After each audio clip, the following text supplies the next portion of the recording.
దేశంలోనే ఆదర్శ గ్రామం. ఎక్కడ చూసినా ఏ పంటలు వేసినా ఈ గ్రామాన్నే ఆదర్శంగా తీసుకుంటారు. ఏం పని చేయాలన్నా, ఇతర దేశాల్లో చదివించాలన్నా అంకాపూర్‌నే ఆదర్శంగా తీసుకొని చాలామంది ఇతర దేశాలకు చదువుకోనికి వెళ్ళిన విద్యార్థులు కూడా ఈ గ్రామాన్నే ఆదర్శంగా తీసుకున్నారు. ఈ గ్రామంలో ఎప్పుడూ లేని విధంగా గ్రామస్తులంతా ఏకతాటిగా ఉండి ఇండిపెండెంట్‌గా ఉన్న అభ్యర్థిని గెలిపించిన పరిస్థితి. ఎన్నడూ లేని విధంగా ఈ గ్రామంలో అత్యధిక మెజార్టీ సాధించారు. మనతో మాట్లాడేందుకు నూతనంగా గెలిచిన సర్పంచ్ అభ్యర్థి దేవేందర్ ఉన్నారు. వారిని అర్థం సర్పంచ్గా గెలుపొందారు. ప్రధానంగా ఆయన ఎన్నడూ లేని విధంగా అంకాపూర్ గ్రామంలో అత్యధికంగా మెజార్టీ సాధించారు. చెప్పండి, మీ గోల్ ఏంటి? మీ ఎయిమ్ ఏంటి? మీరు అంకాపూర్ గ్రామంలో అత్యధిక ఎన్నడూ లేని రీతిలో భారీ మెజార్టీతో గెలిచారు. మొట్టమొదటిగా అంకాపూర్ గ్రామ ప్రజలకు ఇంతటి ఘన విజయాన్ని సాధించి పెట్టిన నా అంకాపూర్ ప్రజలకు పేరు పేరున శిరస్సు వంచి వందనం తెలియజేస్తున్నా. ఇక్కడ స్థానికంగా చాలా సమస్యలు ఉన్నాయి. ఆదర్శ గ్రామంలో కనిపించే కోణం ఒకటైతే కనిపించని కోణాలు చాలా ఉన్నాయి. ఆ కోణాలు ఇల్లు లేని పేదలైతేంది, పింఛన్ రాని వారు అయితేమి, ఇంకా రకరకాల సమస్యలు ఉన్నాయి. వీటన్నిటిని పరిష్కారం చేసే దిశగా నేను ముందడుగు వెళ్ళాలి. నేను ఒక స్వతంత్ర అభ్యర్థిగా రంగంలో దిగి ఏ పార్టీ మద్దతు లేకుండా ఇంతటి ఘన విజయాన్ని సాధించి పెట్టిన మా ప్రజలకు ఎల్లవేళలా కృతజ్ఞుడై ఉంటాను. ఇప్పుడు బాధ్యత పెరిగింది. ఇంతటి మెజార్టీని ఇచ్చిన నా ప్రజలకు ఏం చేయగలను, ఎలా చేస్తే బాగుంటుంది, ఒక రెస్పాన్సిబిలిటీ మాత్రం ఉంది. ఆ రెస్పాన్సిబిలిటీ తీసుకొని ఈ ఊరిని ఏ విధంగా అభివృద్ధి చేయాలి,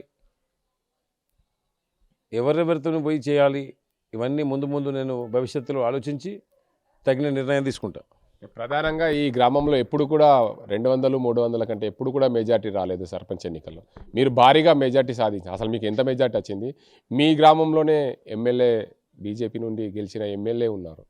మీరు ఇండిపెండెంట్గా పోటీ చేయాల్సిన అవసరం ఏమొచ్చింది? మా గ్రామంలో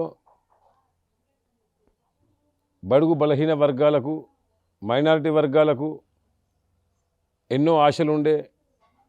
స్థానికంగా ఎమ్మెల్యే ఉంటే మాకు ఎన్నో పనులు అవుతాయని చెప్పేసి ఆశించి ఇక్కడ మా ఊరు అతని ఎన్నుకోవడం జరిగింది.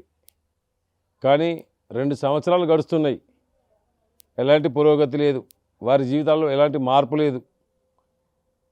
అందుకే కడుపు మండిన పేదలంతా నా పక్షాన నిలబడ్డారు.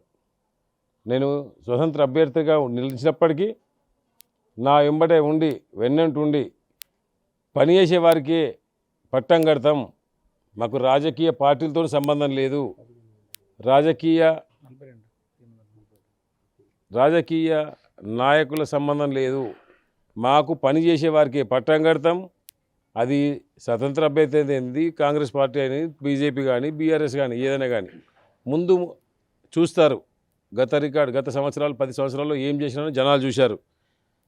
పదవి లేకున్నా నా సొంత నిధులతో గ్రామాన్ని ఏ విధంగా ఎవరికి ఎంత సహాయం చేశానో ప్రజలు గుండెలో పెట్టుకొని నన్ను ఆదరించారు. ఇంతటి భారీ ఘన విజయాన్ని సాధించి పెట్టిన నా అంకాపూర్ గ్రామ ప్రజలకు పేరు పేరున కృతజ్ఞతలు తెలియజేస్తున్నా. అంటే ప్రధానంగా మీరు ఇందాక అన్నారు, ఎప్పుడు కూడా లేని విధంగా మాకు మెజార్టీ వచ్చింది, 1540 పైచీలుగా మీకు ఓట్లు వచ్చాయి. ఇంకో మాట కూడా అన్నారు మీరు ఇందాక, అంకాపూర్ ఆదర్శ గ్రామం ఒకవైపు అయితే మరో కోణం ఉందని చెప్పి. అంటే ఈ మీ అంకాపూర్ గ్రామంలో 2 రకాలుగా కోణాలు ఉన్నాయా? తప్పకుండా. ఆదర్శ గ్రామము అంటే అన్నిట్లో ముందుంది, కానీ అలాగే కొన్ని రుగ్మతలు ఉన్నాయి. మేము గతంలో చెప్పినట్టు ఇక్కడ ఉన్న కొన్ని రుగ్మతల్ని రూపుమాపడానికి పార్టీలు ఎలక్షన్లు వచ్చినప్పుడు ప్రచారం చేస్తున్నాయి. కొంతమంది నాయకులు ధర్మం దేశం మాట్లాడతారు, కొంతమంది నాయకులు మా స్కీములు మా పథకాలు అంటారు. కానీ పేదవాడికి ఏ న్యాయం జరుగుతలేదు. ఈ పేదలకు ఎలా న్యాయం చేయాలన్నది ఒక ఆకలి, ఒక కడుపు నొప్పి నాకు ఉంది. దాన్ని ఏ విధంగా ముందడికి తీసుకెళ్లాలా, ఎలాంటి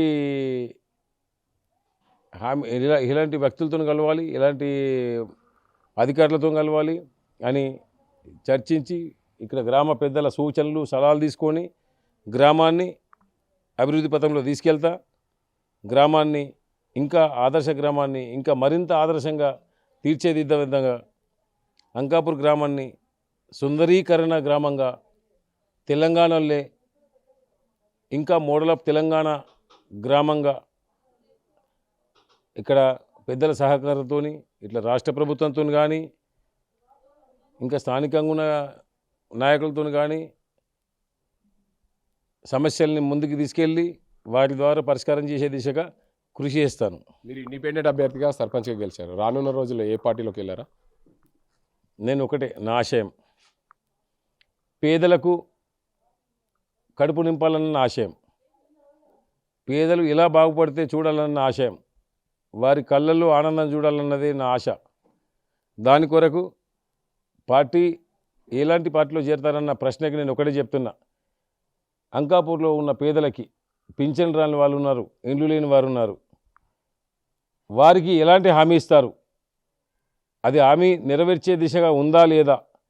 ముందు పింఛన్లు అయితే రాలా, చాలామంది ఆ పింఛన్ మీద ఆధారపడే కుటుంబాలు ఉన్నాయి, ఆ వ్యక్తులు ఉన్నారు, వారికి ఏదో విధంగా సహాయం చేయాలా. ఇది బేషరతుగా వారికి పింఛన్ ఇచ్చేసి డబుల్ బెడ్రూమ్ ఇల్లు ఇంకా చాలా కావాలా, వీటిని పరిపూర్ణ హామీ ఇస్తే దానికోసం నేను ప్రజల కోసం ఏ పార్టీలో అయినా చేరడానికి సిద్ధం. ముందు వారికి నా ఉద్దేశం అదే, వారికి చేయాలన్న తపన ఉంది కాబట్టి వారికి పింఛన్ ఎవరిస్తారు, ఇండ్లు ఎవరిస్తారు, వారు ఎవరైనా సరే ఎవరిస్తారో వాళ్ళకి నా మద్దతు తెలుపుతూ వాళ్ళతో కలిసి నడవడానికి నేను సిద్ధంగా ఉన్నా.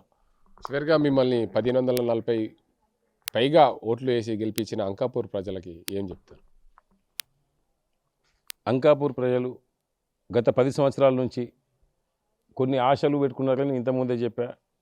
ఆశల్ని నేను వమ్ము చేయకుండా పనిచేస్తాను ఒక నమ్మకం వాళ్ళకు ఉంది కాబట్టి ఇంతటి ఘన విజయాన్ని సాధించి పెట్టిర్రు.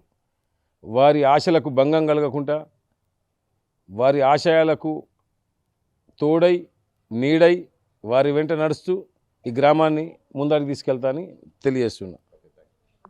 మొత్తానికి చూడొచ్చు, ఎప్పుడు లేని విధంగా అంకాపూర్ గ్రామంలో 1540 పైగా ఓట్లు సాధించి పెట్టారు ఈ అంకాపూర్ గ్రామస్తులు.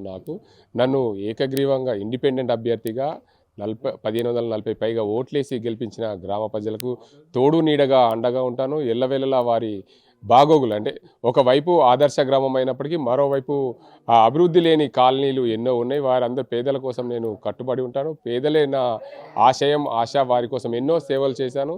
రానున్న రోజుల్లో మరిన్ని సేవలు చేస్తాను. నన్ను గెలిపించిన ప్రజలకు రుణపడి ఉంటానని చెప్తున్నారు ఏ దేవేందర్ రెడ్డి, అంకాపూర్ సర్పంచ్. ఇది ఇక్కడ పరిస్థితి. కెమెరా పర్సన్ అజీంతో గంగారెడ్డి, RTV నిజామాబాద్. చరిత్ర సృష్టించినోడు ఇప్పుడు ఆ చరిత్రని తిరగరాయబోతున్నాడు. అబద్ధాల గోడల్ని బద్దల కొట్టి నిజాలను రాగా మీ ముందుంచబోతున్నాడు. నిజమైన వార్తల కోసం వెంటనే డౌన్లోడ్ చేసుకోండి రా యాప్ని.